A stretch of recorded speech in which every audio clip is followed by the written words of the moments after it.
Hi and welcome to Inspire DIY. My name is Max and today I'm going to be making a very quick video on how to wax your own snowboard.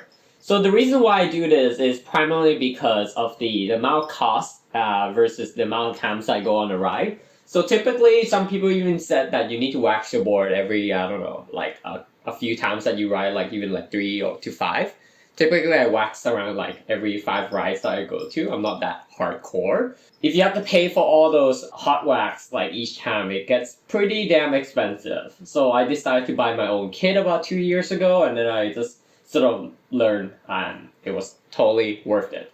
So anyways, you're going to be needing a couple of things. So first, I'm just going to preheat the iron up to, I usually do about 130 degrees Celsius or 262 Fahrenheit.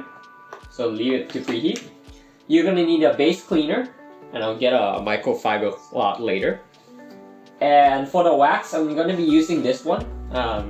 It just came with the kit that I bought a while ago. But basically the temperature that I'm using is -5 to -9. That really depends on where you're going to be riding.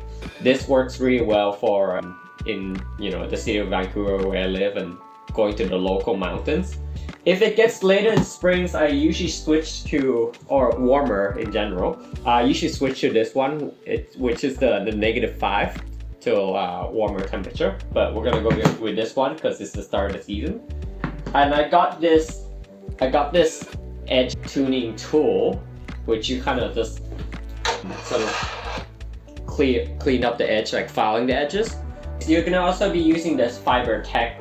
It's like scrubby sponges like that. You can kind of scrape off any imperfection, and also I think it also helps to open the oxidized layer, like the pores and stuff of the snowboard as well. Oh, that's what I think at least. Okay, and also you're going to be using different scrapers here. Just any plastic one will work fine. Let's get right onto the video right after this.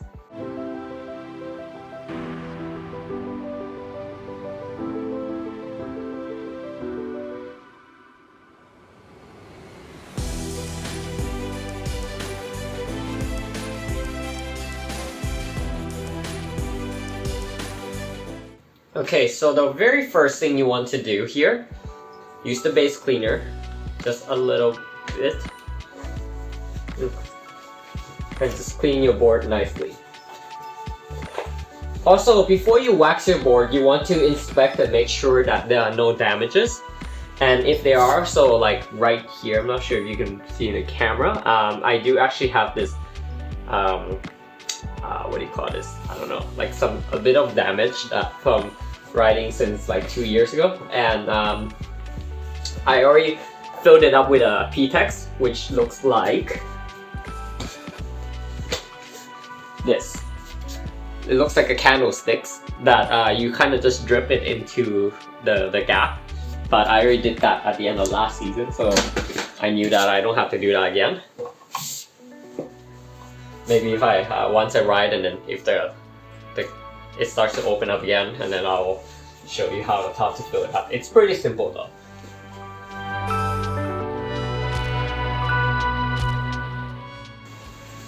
Okay, I'm just gonna walk away and let it dry for a little bit, and then I'll come back to this.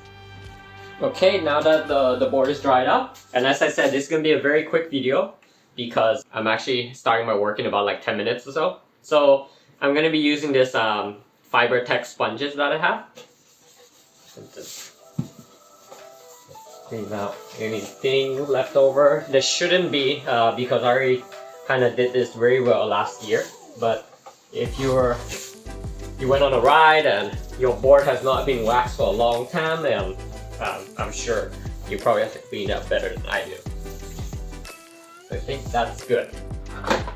What you want to do is be careful with this because the waxing iron, or whatever it's called, is really hot. So move the wire aside. Then you want to hold it like just like about here or something, so that it drips into the your snowboard. You can always add more later.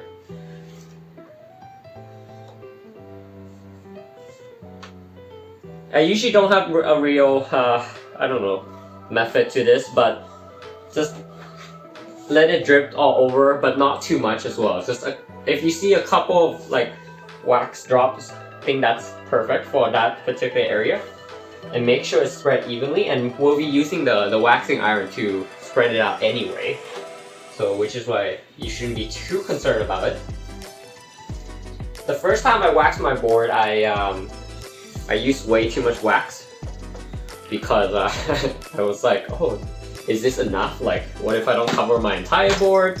And you're gonna learn that, I'm sure, because it's just once you do it more often, you just naturally know how much you actually need for your board. It's kind of hard to say. Just move it a little bit further from the electrical wire, and you're just gonna be running them over like slowly like this. Oh, I'm a bit off the camera. So run it. Don't try to stay in one place for too long, because knowing that the waxing iron is very, very hot, but you do want it to melt and spread evenly. So keep moving, but not too fast, is what I'm saying.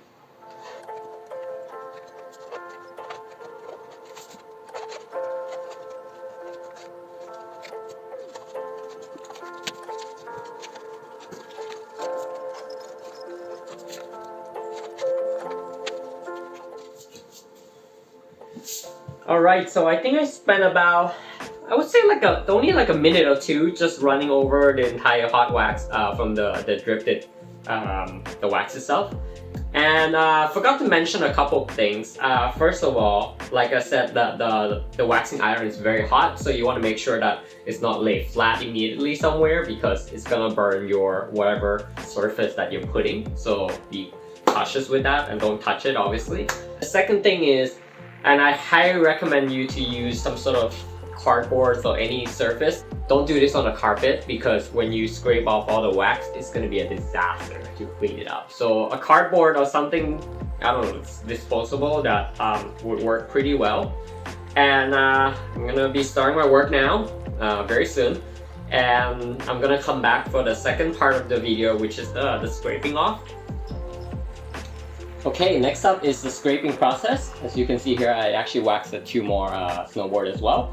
I have two different types of scraper here. I'm using both plastic. So I'm going to be using this bigger scraper for the majority of the surface process. And then I'm going to be using the smaller ones for mostly the edges and like wherever is hard to reach or wherever has bigger wax. So ideally, you want to get all these waxes off the surface, and the reason is because if you left your wax to dry it up long enough, I left this like a couple of hours, so that's totally fine.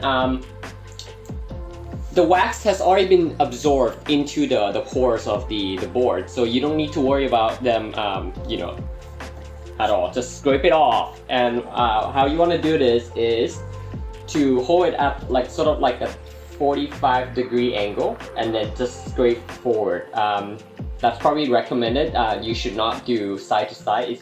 It's way easier anyway to just scrape forward like this in this motion. So I'm gonna be doing that, and it is gonna take some time, and it is, like I said, the most tiring process.